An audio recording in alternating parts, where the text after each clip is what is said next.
Hi everyone. Good afternoon. My name is Ezinne Ogwumah, and I'm handling today's show for Black Mental Health Matters, and it's going to be airing on to check to Chenik TV and all our social media platforms on mental Black Mental Health Matters and United States of Africa.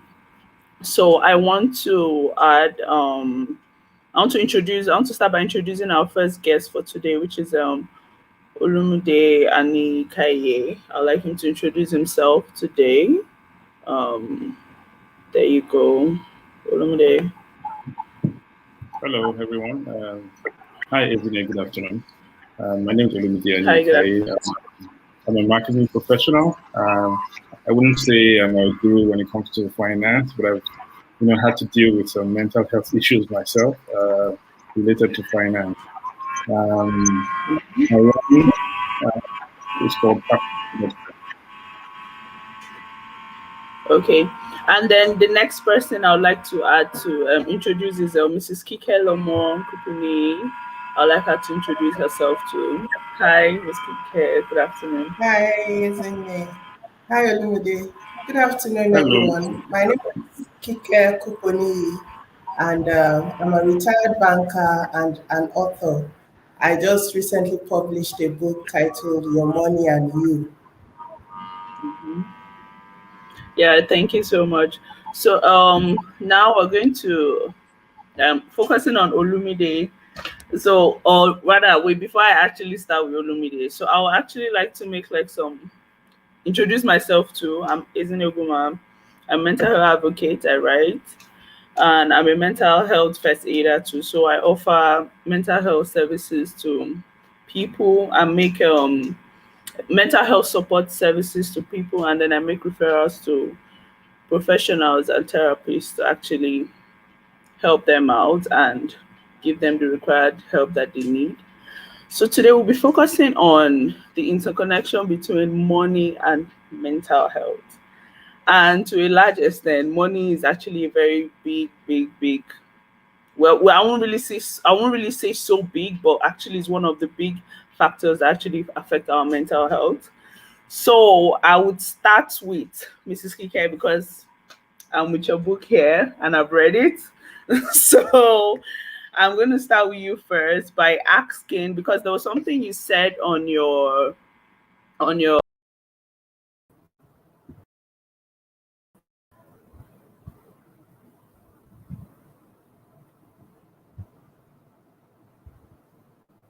highlighted something about debts and loans. So I wanted to ask for you to expatiate more on what you meant on that. Sorry, I didn't get the question. So my question is how when you spoke about so there's a part in your book where you said something about loans, the Yes. effect, the this thing how would I put it the mental effects on loans that comes from Yeah. being in debt Yes. and getting loans. Yeah. Okay. So due to research, most of the causes of depression, anxiety arises from like debt and financial stability. So I wanted you to explain more what you meant from your book there. Yeah. Okay. Well, loans. Everybody likes to take a loan. It's like it's free money. But the thing about loans is they have to be paid back. And if you are not very conversant with how money works, the likelihood of getting into debt as a result of loans is very high because loans come with interest. So the loan grows. If you take 10 naira as a loan, it grows over time because there is a factor called interest. So over time, if you fail to pay that interest with the loan, the principal and the interest keep growing. And over a short period of time, you find yourself in trouble. You are unable to pay back. So that is and of course that leads to distress, emotional distress. How am I going to pay this loan? And if you have taken loans from a bank or a finance house, they will follow up with you. They will ask you for their repayments. They will harass you if over time you have failed to pay. They will send recovery agents after you. So, of course, you don't want to be in that kind of position. So, the critical thing is when you are taking a loan, know how much it is that you're going to pay back. Have a plan as to how you intend to pay it back. And if your plan fails, because things happen, you have to get back to your lender to renegotiate so that they understand your position and they're able to help you resolve a way forward that is convenient for the two of you. If you fail to do that, you find yourself. We've had, when I was in banking, we had customers who would run away from their home address, their known address. They would fail to go to the office because they don't want to be caught by our recovery agents, because the loan has grown, they are unable to pay. Of course, the bank will not let them be. So, you find yourself in a position that really compromises your health and your sanity.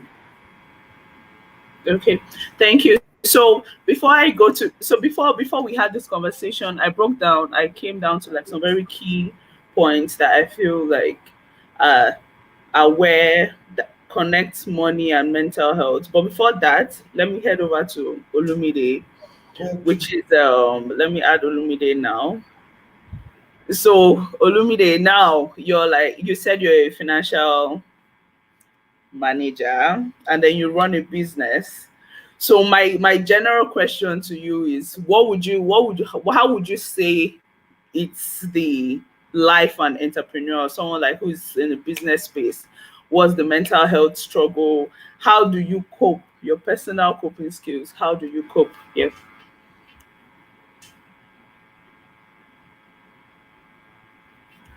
Your mic is mute. I can hear you. Shoot, sorry. So thank you Okay. very much. So I think I'll start with the latter question. How do I cope? I think how we cope or how I cope is we try to build a cash reserve for the business. Business sometimes is very cyclical in nature or can be, seasonal. So what we do is, you have a cash reserve, and this helps us from being stuck in a position where you don't have money to execute on certain projects. So I work for some clients that want to pay you, and then their payment terms is, maybe 80, 90 days, 120 days. In that situation, you're supposed to use your own money to work. So we have to fall back on the cash reserve. For a business where primarily, I'm now speaking for myself, I'm not focused a lot on the money. I'm focused on the value. Um, the business is built in such a way that it requires me to be able to focus on delivering value rather than be focused heavily on money, because when money decisions come in, I mean, you find that this decision tends to weigh you down. There's this sneaker ads or sneakers, the chocolate bar. They have this advertising that they've done a while ago, and there's you're not yourself when you're hungry, so you take a sneaker bar, and I think it's the same. We're not always ourselves. I'm not myself when I'm broke. So money is an emotion, and not whether in business or in personal life, everybody is worried about money at some point, in their life, and this worry some sort of leads to depression, panic attack, sleepless nights, even distraction. So in business, like I said, if I have to be worried about money all the time, um, it will increase my stress level and my anxiety, and then that worry about my financial health will lead to mind problems, mental health problems, as well as physical health problems. So so financial stress or is psychosomatic in nature. You have both the mental stress as well as the body stress. So yes, I cannot sleep. I'm having panic attacks, and then that's leading to increased blood pressure, which is also affecting my own productivity. And at the same time, I'm not able to put um, enough energy into work. So it's very cyclical. Um, money problems, mental problems, you go back to money problems and mental problems, all the same. So that's what it is. Okay, so based on your question, I have one, and based on your answer, I have one question. Okay. I'm an upcoming entrepreneur, and then you said something about cash reserve. I Yes. mean, that term cash reserve sounds like something of a privilege.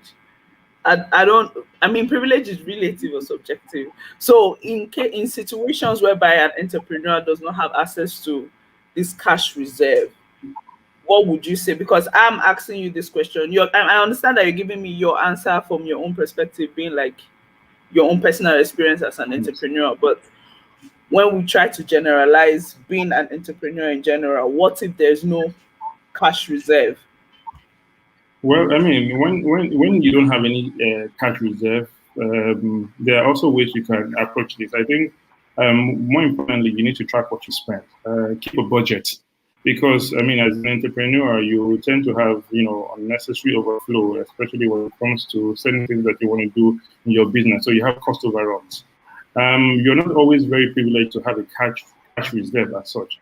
So most times, or for me, I'm privileged because you say yeah, from a privileged standpoint, because there's a 9 to 5, and then there's a business that I'm able to inject capital into until it starts to generate revenue, or until we get a certain level of traction. But I mean, if you're just starting up, you need to keep your expenses low. I mean, a lot of the school of thought is you have to start lean, and lean startup basically means you start with um, what you have, where you are, to basically get to where you want to get to. So in that kind of in that kind of scenario, you are on a survival mode rather than a planning mode. So when you're in a survival mode, you have to stick to a budget, and sticking to a budget Okay. means you have to make a lot of sacrifices for your business, because of course the business at the initial stages is going to be gulping a lot of investments, both in terms of finances, in terms of your health, both physically as well as and mentally. So when you fail to do so, you can easily consume every naira or kobo that you earn on imports. Okay. Okay. So now we're going to get into the main other, because I'm going to add the both of you, because I don't know. I'm going to be throwing some questions because I told you I broke it down to the point where I know that this actually affects money. This is the connection between money and mental health. Because in general, when we even talk about mental health is broad. It's really broad. We go from mental health distress to mental health illnesses. And our psychological well-being, what's the word, I think, is it continuum? I don't know if I'm pronouncing it well. So from time to time we find ourselves in different places depending on the factors that we're going through, maybe our day-to-day activities, financial, emotional issues. So now I would like to just throw this question to the both of you. Financial stress arises sometimes when sometimes you just sometimes you feel you have everything together, and then sometimes you feel like you cannot control what's going on. Especially maybe you made your budget. Okay, by the end of this month, I'm going to pay for this, I'm going to pay for that, and before you know it, everything doesn't work out the way you want to plan. In one word, disappointment. How does one deal with financial disappointment? Okay, let me start. Anybody? Financial disappointment. Well, for personal finance now, not even business. Financial disappointment occurs once in a while. You are broke when you don't plan to be broke. There are many ways to address it. The first critical thing is to not panic, because when you are in panic mode, you can't think straight, you can't take the right decisions. So you are going to mess things up. You're already in a position that is not comfortable. So the best thing to do is just take a breath. Consider all your options. Are you going to borrow? Are you going to, go to friends or family or to a bank or wherever it is that you can get loans from? And then when you are taking the loan, if it's, it's you are if you are lucky to get family or friends, they will probably give you free of interest. Or if you are going to a bank, you have to be prepared to pay charges, to pay the interest. So before you go to a bank, know for sure where your payment sources are coming from. You have to be sure that you're able to pay the loan. The normal thing to do is to just collect the money. Let me pay first. Let me take care of this stress first, and then I will sort out the bank later. But it doesn't work that way. If you have no clear means of repayment, it's better you solve that first of all, instead of going straight to just collect the money and pay whatever or address whatever issue has come up. Because if you don't, you are going to arrive at a situation that might even be worse than your initial situation. So the first thing to do is take a breath, look at all your options.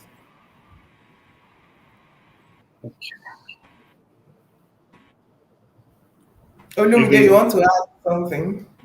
yes. So I wanted to say, when you say financial disappointments sometimes are not planned. I mean, they are not disappointments. Basically, they are financial stress. So, take for instance, you're going through a layoff at the office. A lot of people last year that I knew personally had to go through one layoff or the other because of COVID-19. You know, offices were shut down. Sometimes, the loss of a breadwinner or divorce or sicknesses can, affect your personal finances, and this would lead to, um, a lot of financial stress. And like you mentioned, this has a significant, impact on our mental health, productivity, even personal relationships. A lot of people worry. Like myself, I mean, sometimes I worry about money, and and 3 out of 4 times, a lot of people are likely to suffer from, panic attacks, and 4 times, likely to suffer from depression because I mean, and people give up hope, and when you give up hope, I mean, there's no money. They're always just, they just think, okay, what have I even accomplished? And we measure accomplishments by finances or your financial strength or your financial capabilities. And this, like we mentioned, affects a lot of things. So it's more likely not to have a good night's sleep, or not likely to be able to sleep at all because you have that problem. You would also lose your appetite. You have poor colleagues, poor relationship with your colleagues, poor relationship with your wife, poor relationship with your family. You become antisocial. And take for instance, I was telling someone today that if you want to go out, if I'm having a university reunion, for instance, a 10-year anniversary, and then the distance is you were supposed to fly to a certain location. You calculated the flight, you calculated the hotel, you calculated everything, and you see how much your friends are going to spend in that kind of scenario.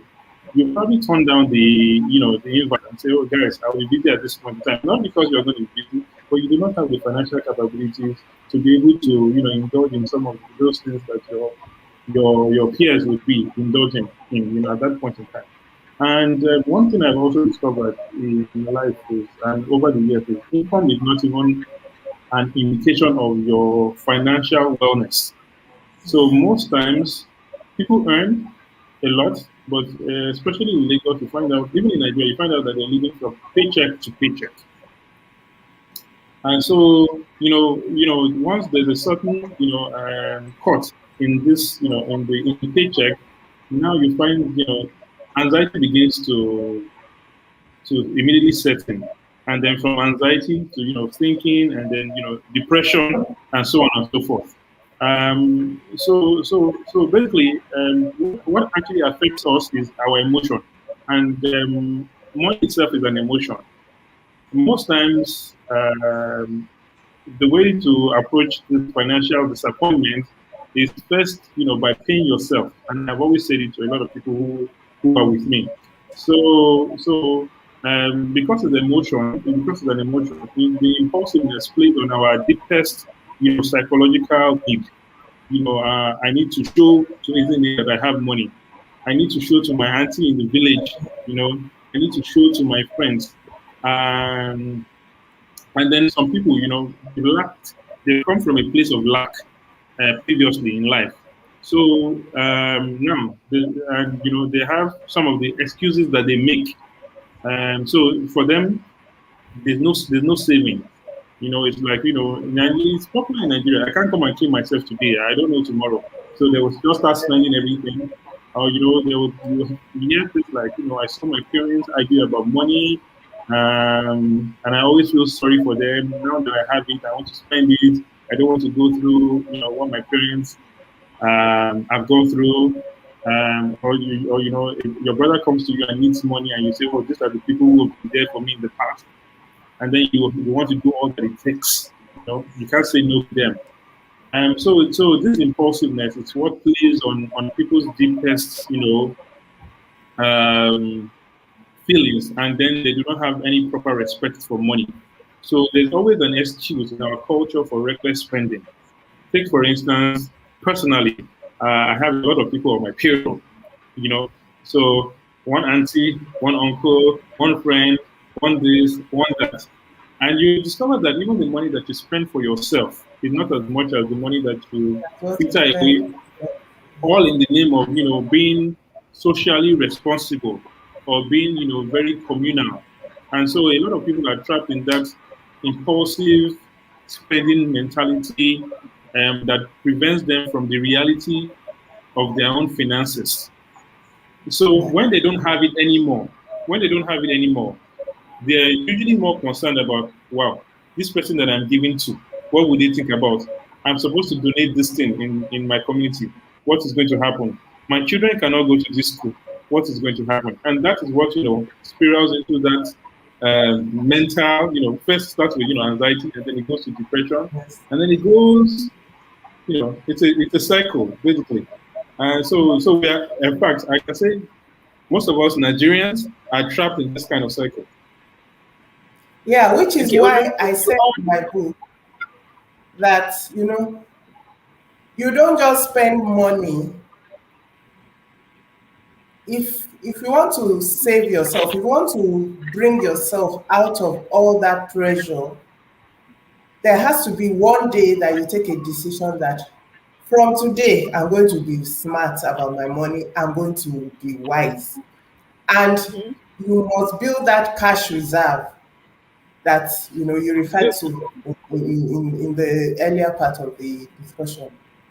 That cash reserve is just savings Yes. that you put aside. And it's not even a function of how much money you earn, because we found that the market woman who sells maybe bread or something of little value, they still send their children to school. Why? Because they've learned Yeah. the art of saving. Every day they put aside some money, every day, no matter how small. And that is the discipline that we all need to cultivate. No matter how much, because sometimes you discover that a lot of money comes through your hands. Maybe in a month you've had ₦1 million come through and you spent ₦1 million. You are no different from somebody who earns 50K and they've spent the 50K. So it is not so much how much money comes through you, it is how much of it you are able to keep aside, how much you are able to save, how much are you able to realize at the end of the day to for the rainy day, for eventualities, for the future. So my book talks about, understanding yourself. How do I spend money? Why do I spend money? Do I just And Miss Kike, because of yes, that thing you said now, Miss Kike, because of that statement you said now, I yes, want to ask my second question right now. Tackling okay, problems. So the thing is that there's this slang that everybody says, problem no they finish. yes. How do you tackle problems? How do you address late payments? Because these two things causes anxiety. So how would you guys address that situation? Late Well, for me, payments, addressing bills, that triggers anxiety. Some people lose yeah, sleep, some people have hypertension because of those things. Even to, I think there was one situation whereby I think one bank manager was owing something and actually committed suicide too yeah. concerning that. So how can one I, address that? I think for me, what spurred me to even start saving seriously was that I found myself in a situation where I needed some money and I didn't have it. And it wasn't even a large amount of money. I just realized that I was spending as I was earning. You know, the rat race, you take your paycheck, you finish it. Next month, you are waiting for the next paycheck. So I just took a decision that, okay, from now on, no matter what, I'll put this much aside and I'm not going to touch it. And over time, I discovered that, okay, initially it was difficult, but over time, I found it easier and easier. So that even before I touch my paycheck, I've removed what I want to remove. So whatever is left is whatever is left. Whatever I can tackle is what it will tackle.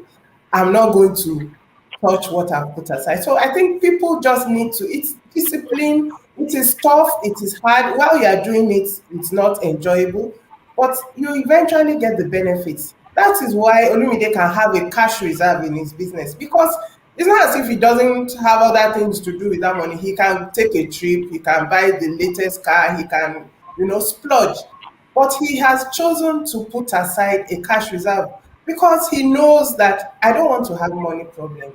And how do I help myself? It is by putting aside some money while I have more than enough. Let me just put something aside. Even if you don't have enough, even out of nothing, you can still put aside and just experience some discomfort for a while you ensure that your future is taken care of.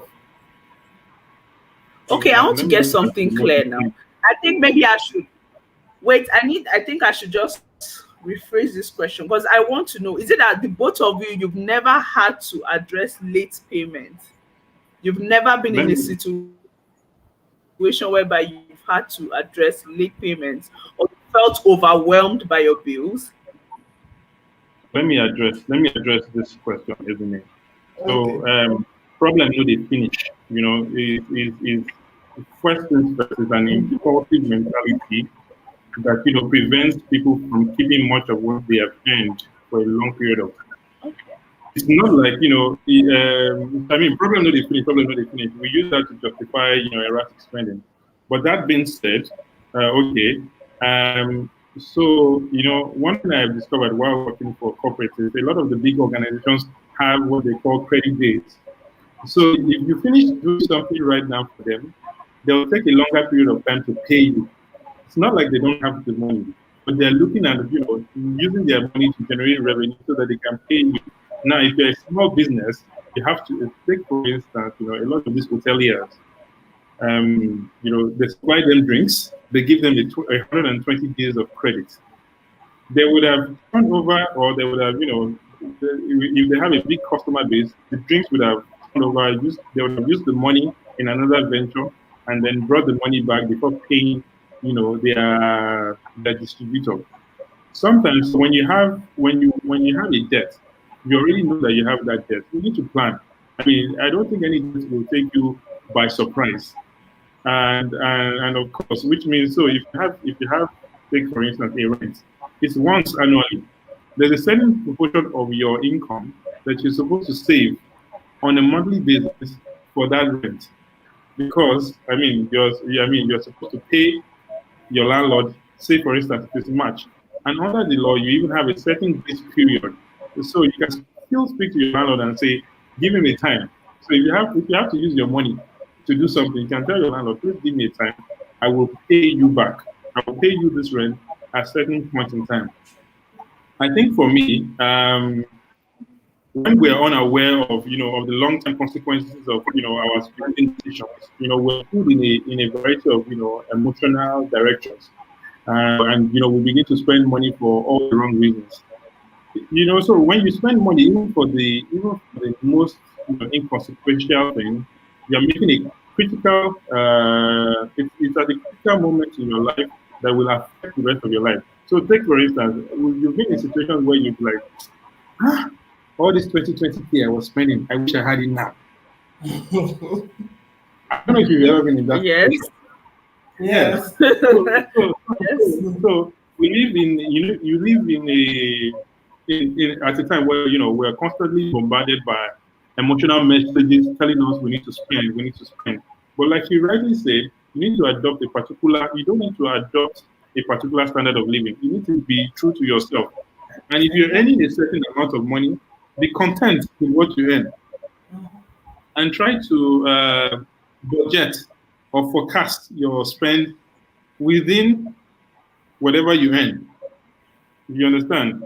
So that's the only way you can manage this sort of things. So if you make a decision But to spend, let's look back. okay, Let's look back because this is your answer. Now let's look back at the first point I pushed. You're saying plan, plan, plan. Life doesn't exactly work the way we plan. Yes, we have rents. Yes, you put in savings, but then emergency comes up. What happens in situations whereby you get overwhelmed by addressing a late payment which is beyond your control? These are actually real life situations. These are things that Yes. actually trigger anxiety actually. So so what happens? can you Or give an example? Sorry, rather, have you can you give an ever, or you've example of those? never, Sorry, you've isn't never. I'm surprised though, because after this call, I'm going to come to you guys to be my mentors. Like No, you've see, never been if in it a is a situation. bank, for example, you are due, your payment is due, your loan rental is due, you can't pay. You engage your bank, you talk to them, let them know that you have a situation, you need to renegotiate. Do I push this installment forward or do I pay half of it? Because we have such situations. The customer comes and we are listening because we don't want you to default either. So we listen to you. Okay, I will pay half or I'll pay a third of it, or I'm not paying any of it this month. I want to defer. Let's renegotiate. Maybe increase my rental for the rest of the year or something like that. You have to come up and talk to your lender, because if you don't, it is termed that you are in a delinquent customer, so they will send people after you.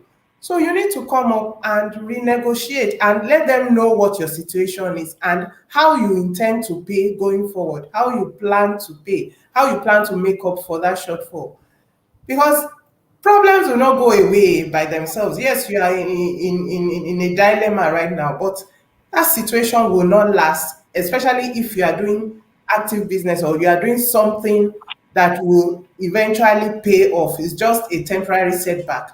If you discuss intelligently and you show your position, I don't think any bank would insist that you must pay immediately. you know, they would still reason with you and give you that benefit of doubt, especially if you've been a paying customer before and you don't have any bad track record with them. So it's not the end of the world. It's just a temporary setback, and they will understand with you and give you that room. It is only if you now default thereafter that there will be problems. Okay. Olumide, do you have anything to add? Because you have it one look on your face. Do you have anything Well, I to was add? trying to, so I was trying to understand what kind of problems that would just unexpectedly come up. Okay. So now when you said okay, so I think maybe because we're just focusing mainly on rents. Rents are not the only overwhelming bills that we could have. Emergency comes up. Like we go online, we see a lot of people for it takes a lot for someone to go on social media to seek for help. Because one, you have the bank, yes, you have family, you have friends. So for you to move to social media to seek for a GoFund, you should know that that is quite like an overwhelming problem. So in situations like that, I'm just saying like well, thankfully I haven't been in a situation whereby I've had to go online to seek for funds. But then some of these things are actually what contributes to some of the mental health distresses that people feel. So that was why me asking. But then what's the word? Or rather, it's almost like maybe you can't really relate to those situations because Mrs. Kike is already giving me like, oh, you know what? This is how you should go about it. This is the way you should do it.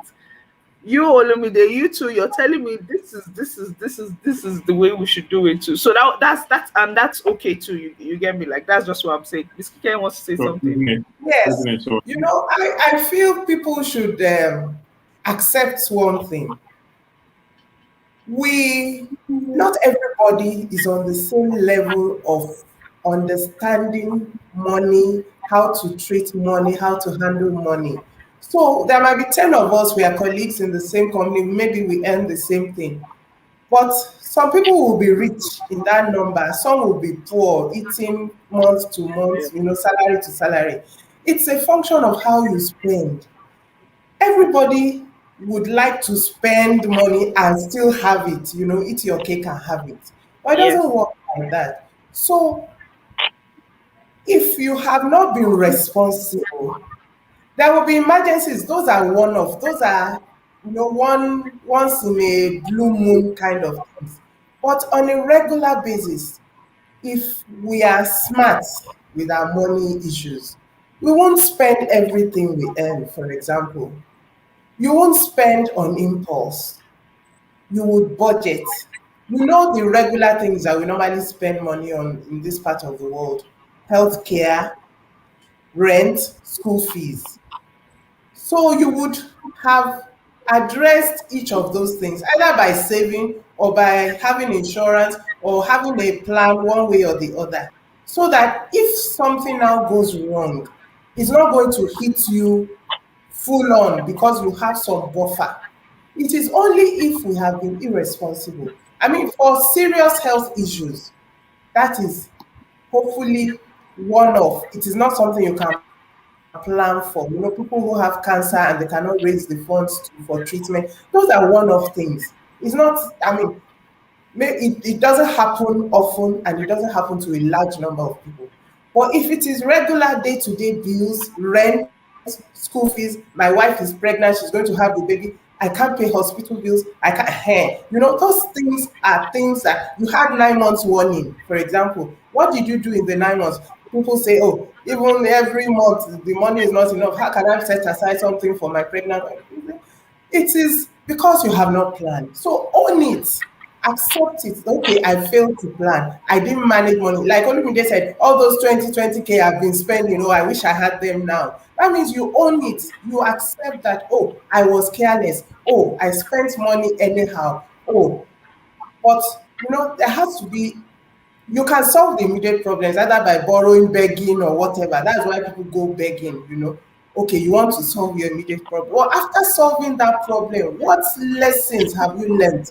What are you changing in your life to address that situation, that to ensure that, okay, I've learned my lesson now. From today, I'm going to be wise. I'm going to be prudent. That is what we don't usually want to do. We will say, oh, thank God I escaped that. Oh, thank God that bill is paid. Oh, thank God that is over. And then you continue the way you were before. It shouldn't be. Yeah, so the next point now is mainly I have to direct it to you, Miss Kike, because I actually like the way you highlighted it in your book. There was one term you said keeping up with the Joneses, and Yes, that with has the to do with Joneses. self-esteem. Yes. That is one major thing again that actually causes financial stress. A lot of people trying their best to project an image of success. Yes. Hmm. Keeping up with the Joneses. Everybody wants to appear rich. You might not have food in your house, but you buy the latest phone, you buy the latest gadgets, you want to show that you arrived. You are not fooling anybody but yourself. Because True. there are people, in fact, in my last place of work, we had a guy that we used to make fun of because his shirt was usually faded white and all. But that guy was rich. I mean, because every money that he got, he was saving, he was investing. By the time he had to leave, he was okay. So all the, I mean, he went to the extreme, but I'm saying that you don't have to keep up with anybody. Nobody cares, really. It's a function of your self-esteem because you feel, I'm not up to them, but I must show that I'm up to them. You are convincing nobody. Just be okay in yourself and keep your money because you can't catch up with the Joneses anyway. If they are moving up, they too are moving up, and if you can't afford to catch up with them, you borrow to shine. It's not right. So it's best, like I always say, know yourself, know where you are. This is who I am. I can't afford the latest phones. I can't afford the latest cars, but I have a car that is Tokubo, or it is working. If I start it, the engine runs, it doesn't stop on the way. I'm good, I'm okay. I will save the money for other things. You don't want to go and lease a car and then you have high rental payments every month, struggling to meet up just because you want to ride the Mercedes. It's not wise. True. So there's another one, another point now, but this one is environment based. So now, before I throw the question, oh, Olumide, oh, sorry, I didn't ask you. Do you have anything to add to the last, the last No, of point? course, she said, I mean, she said everything. I touched on it when I was saying that, you know, we always want to force ourselves to adopt a particular standard of living, and we want to embrace one sort of, some sort of extravagant form of living, whether, we can afford it or not. So, I mean, it's basically what it is. We cannot keep up with Johnson. You know what is trending right now? It's Obi Kubana's mother's burial. Well, that's Yes. Nigeria, And then exactly. you're looking at those, you're looking at scrolling, through social media, and then, oh my God, can I get this kind of money? Can I make this kind of money? Well, and you wish, you had all that money, but of course, you have to be able to, cut your clothes according to your size, basically. Yes, yes. Okay, So so my next contentment is really important. okay, yeah. So my next point now, it's, I think, environment based. So I'll start for myself. I used to stay in Lagos. And it wasn't so good for my mental health because there's been like a great change since I've left Lagos. I've been much more productive. So now, how, like that's because of I can afford to come to where I am now because I remotely work. But then, like when you see like how would we talk about people like low energy level, fatigue? You wake up 4 o'clock, get to work by 9, leave your office by 5, get to work by 11, you're not sleeping properly. And that's in that way stuff even affects your productivity to even make the kind of money that you're even chasing. So what what are your opinions on this? What can someone do? Or what can we just advise to the workspace? What can be done? What can be done in this pursuit of money making? Well, so let me start. I think so. I don't think there's a particular answer to that. Costs are rapidly rising. You have to keep spending. You have to go out. And a lot of, if you talk about young people, we're in the prime of our lives, especially in the workforce. So this is the period where you can work actually. So I would say that we go into a planning mode for somebody who is working 9 to 5 under strenuous conditions in Lagos, for instance.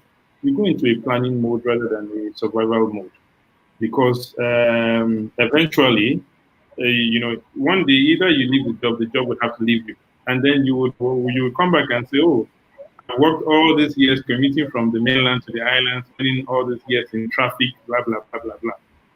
And the I think one thing about it is, like unlike some other forms of diseases, like cancer, diabetes, heart disease, which will strike you in your later life, brokenness, mental health issues engage young people at the threshold of their productive life. So it's very important that you have to plan. So if it still goes back to savings you get, because there will be a time when you're not able to earn, or where your earning capabilities will reduce drastically. So you have to be able to put aside a certain fraction of your income on an ongoing basis, and then again minimize your costs. Because I mean, it is what it is. I mean, we don't have, when it comes to traffic, we don't have the worst in the world. I mean, we are sometimes at par with Kenya and even worse than India. And they still have a very productive workforce. But they are not so worried about, if you look at maybe the Indian lifestyle, they are very, very frugal, whatever it is, very economical in their spend. Us in Nigeria, we have to keep up with the Joneses. So and in a situation where you don't have it, you don't have it, you work all I mean you work 9 6 a.m. you're up 6 a.m. you're back by 10 p.m. on an ongoing basis, and then you then look back after 10 years, you don't even have anything. I mean, you probably tend towards mental depression faster than someone who's going through other situations in life, and this will in turn lead to other forms of diseases or health issues. Yeah, I would like to add that, not everybody can survive in Lagos. The problem is that we just want to be here, whether it's going well with you or not. But if you sit down, you have to sit down and look at your situation. If I'm living outside Lagos and I have a job like this and I'm earning this much, maybe I will live a better life. Instead of spending 4 hours on the road every day to get to work and to get back home. Maybe I'm better off outside Lagos, maybe in a more sane environment. So everybody has to take that decision and evaluate their own mental health. Some people cannot live outside Lagos, but some people are struggling to cope in Lagos. Meanwhile, if they were to go outside Lagos, they would be better off. Maybe you would earn less, but I mean, you have less traffic, fresher food, you know, and you'll be happier. So it depends. Like you moved, isn't it? Other people, I mean, I know a few people who have moved out of Lagos because of the stress, the mental stress, and some people, their health cannot even take it. So they have problems with their health, they have to leave. So we shouldn't, everybody, we shouldn't follow the Joneses in that respect. We should evaluate our lives and determine that, okay, this Lagos is too harsh. Let me look for another place to live. And you'll be happier, you'll probably be better off. Yeah, so my next point, I'm going to link it to a comment I'm seeing here from Facebook. Sister Olorutoyin, she said there are cases where mental illnesses causes a lack of inhibition and uncontrolled overspending. Mrs. Kika, I think you touched on it this on your book, because I Yes, think she said something called retail therapy. In yes, the sense, I think it comes from unresolved trauma, trying yes, to overcompensate for some inner battles you're yes, fighting. yes, Some yes. situations whereby, some people, when you grow up, your parents are not able to give you the best things. And then when you become a parent, you find yourself overspending on your children. Or if you're Mm, feeling sad or you're emotional, you just go and buy things which you're not supposed to buy just to make yourself feel good about yes, yourself. So, yes. what are your opinions on that? Yeah. Okay, it's called emotional spending or retail therapy. You have a pain, emotional pain, and you can't, it's not something you can touch. Maybe you don't want to talk to anybody about it because that would help. So instead of doing that, you go shopping and then you just spend money.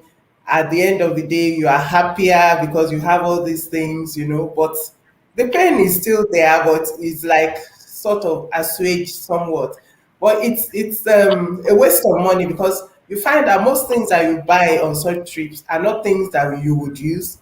They are probably not things that you need. You are just buying to just feel good, and Mm-hmm. it's a waste of money as well. So it happens. And I proposed in my book that when you have such pain, find somebody to talk to. There are therapists now in Nigeria that you can talk to. You can even talk to a family member, you can talk to a friend. When you talk about it, half of the problem is solved because you have vented, the burden or the pain or whatever it is, you've shared it. So it's no longer overwhelming. And then you can also take further steps to find solutions. So if it is If the source of the problem is something you can address, then you start addressing it. If it's not something you can do on your own, then you can look for help to assist, instead of just going to town, spending money, wasting money, because that will not solve the problem. It's just a temporary solution. Okay. Okay, so now that well, I think we actually discussed mostly everything we need for this show, but we're coming to the end of the show. But I have just a few questions to just ask you guys personally.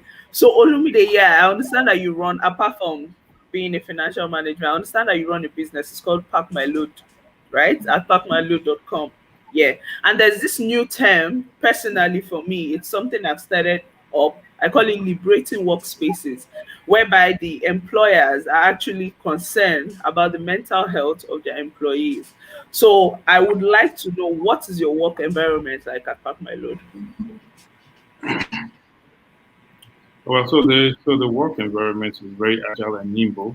If you look at what we do, I mean, we also solve one of the mental health issues which arise from moving from one place to the other, and of the stress that accompanies it, and which means that the people who are going to take on the stress of the customers, who are representatives of the company, must not be stressed.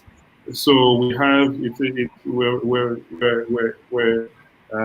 a group of friends basically. So we work like friends. We treat each other like friends. We have to encourage each other. And that's how. So our work style is such that um, we look after ourselves. I mean, if you're sick, we lift a lot of heavy items. So if you're moving stuff from one person's house to the other, you have to That lift was why those I had to items. ask, because I know you guys deal a lot with helping people move from Yeah, homes. So you get to do personally with your clients. So yes. yeah.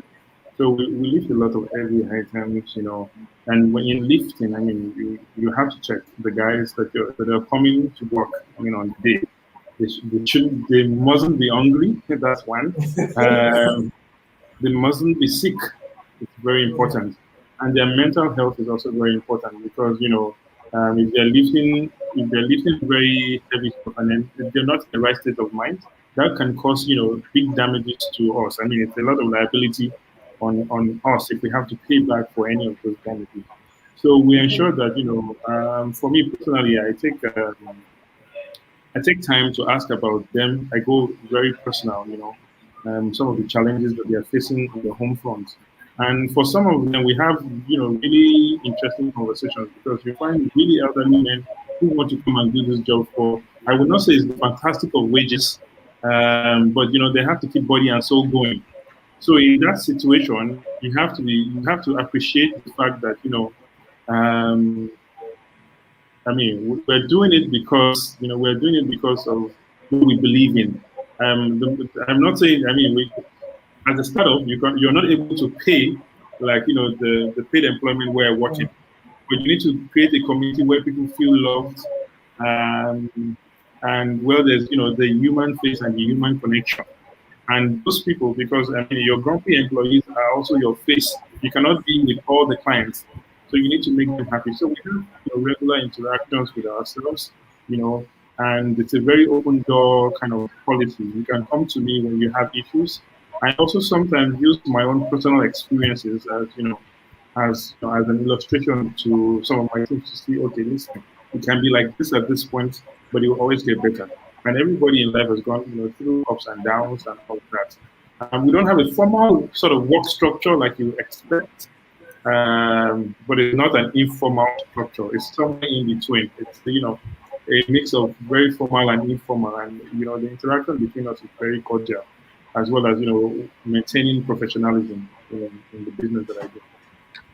Okay, thank you. So yeah, Mrs. Kike. Hmm. Well, banking. No, no. First of all, I'm coming for you. Like this, your book. I wish I found this book last year. I Okay. wish I found it last year. But then I want to ask, because this our platform here is not just for Nigeria, actually. Okay. It's a community of mental health advocates in Africa. That's why we call it Black Mental Health Advocates. So, but then your books is only I'm under the impression it's only available in Roving Heights here in Nigeria. So No, it's I on don't want. Amazon. Okay, so it's It's on on Amazon Amazon. too. They can Yes. get it too. You can get Yes. it. Yes. But now I want Both, to address. Okay, sorry, you want to say something? yeah, both Sorry. hard copy and ebook. Okay, so Lala Manisa just dropped a comment on Facebook, but I don't understand French. Okay. So I might need to actually maybe interpret that personally for you later on. I don't understand French. So but now I want to address you said you're a retired banker. So now for mental health advocacy, especially here in Africa, it's still okay. Please, can you share a link? You share a link so I can give. I'll collect the link to the Amazon so I Okay. can give it to them. Yes, but concerning this in French, I don't know. Do you have any plans to maybe put it into? In French, Yes. well, if there's demand, why not? Okay, fine, fair enough. Yeah. So now I wanted to address your bio here. You said retired banker. So now mental Yeah. health advocacy is growing. It's growing, but it's not growing. It's only those who are in the community that know that it's growing, but in reality, it's still a very, very long way from where we actually want it to be. Mm. And when you now say retired now, I'm not trying to impose it on you, but I'm just asking. Like when you think about mental advocacy, yes, we need therapists, yes, we need listeners, yes, we need support group sessions, but now I'm thinking like, okay, like personal finance education. I know there's this lady here in Nigeria that does that Money Africa. But I'm asking this because the way your book, the way you talk about finance and you link it to the psychology of money, it makes a whole lot of sense. So this is like me looking towards like financial mentoring classes, which actually would be linked to mental health awareness to, personal finance education, courses on budgeting, how to get out of debt, and all of that. Are you Yeah, like really it's retired, part of the retired, retired? plan. Are you really No, retired, retired? I retired from banking, but this is what I do now. So banking is over, but I'm an author, and the plans for your money and you is to actually have sessions, discussion sessions, to help people understand money, how to use money, how to plan, and all that. So it's all those things that you talked about are in the plan going forward. So I'm working for myself now. That's what I meant by retired banker. Okay, okay. So yeah, thank you guys very much. And yes, to add, because after all these conversations, I have to add my own part as a mental health advocate and a first aider. Above all, it's very important to take care of your body, adequate sleep, exercise. Nutrition is actually important. And then nobody's an island. I don't want to bring in the spirituality part, although it's very important. God did not create anybody to actually be alone. We all need somebody. Yes. So it's very important to socialize, but you socialize with the right people who actually make you feel good about yourself and bring out the best in you. And also to engage in leisure activities, which is the whole idea of like the whole of leisure activities is not just partying or going out. There are like a lot of new, fun, relaxed way for you to actually, socialize and know people more and connect with people more. So, is there anything anybody would like to add before I say goodbye and thank you? Well, a final word on money. Everybody can spend money, but not everybody can spend money wisely. So spend wisely. If you don't know, if you don't have information, if you are not wise, please pick up a book, read, talk to people, ask questions. You can change your financial situation by yourself. It just takes a decision. Thank you very much. Thank you very much. Thank you so much, Mrs. Kike. So, Olumide, you, Well, I think do you have for any? me, I would just say that you can get in control by tracking what you spend, keep a budget, go back to it on a monthly basis, make it a routine. and don't give up. Don't give that excuse that you don't earn enough. We always try to tell ourselves that I don't really earn enough, and you're stuck in that position because you don't earn enough. I think once you're able to save and you have what you call vex money, but for rainy days, it gives you some semblance of peace and relaxation, so you don't have to be worried at all times. Okay, thank you so much, Olumide. So, thank you so much, Olumide. So thank you guys for joining us. And please, I'm so sorry.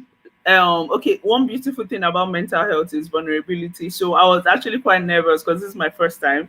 So the name is Tunecheki TV, and you can please follow us on all our social media platforms. We're on LinkedIn, we're on YouTube, Black Mental Health Matters, United States of Africa. You can follow us everywhere. Thank you so much. And I hope you guys were able to learn one or two things or more about how to actually manage money and actually still have a stable mental health. Thank you guys. Bye.